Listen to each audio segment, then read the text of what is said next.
They're from the house. Yes, so yeah, we were here. We just saw her now. It's her older sister that has 4 children. Oh, that one who was on the roadside. She started when she was barely 15. Forgive?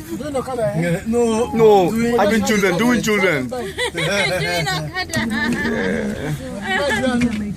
She was doing children, not Okada.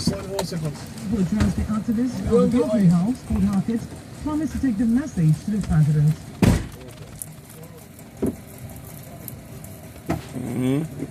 This is gas station in Ngor Okpala. Like 2 of them. This one. Close to the airport. Oh, you people are big time then. You're very big time. With 2 filling stations, they will have food mat. But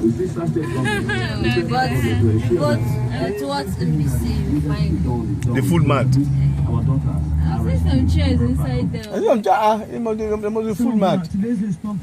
You can be supplying them, oh, this woman. I'm serious. Small cakes and small chops. Abi? I'm serious. Maybe that's why they haven't had the food. Just supply them. You'll be happy. So confidence is dropping by the day. If not for the whole awareness that everybody's doing now, they would have just ignored the whole thing. But now we do awareness, I think they might try to bring the girls back. So it's like 50-50 for me though. I can imagine over 20 days after the kidnap is when our first lady is uttering the first word about this. It's still pointing accusing finger. It's uttering. Oh, all boils down to their aim for 2015. And it's a negligence. It's like to all. I was part of those people. The clouds are pretty. It's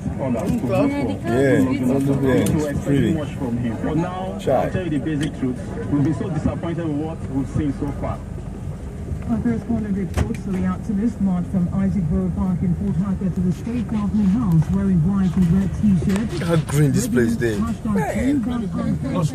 Perpetual green, thick, lush. They drink enough water daily. Yes, salt. Look how green it is.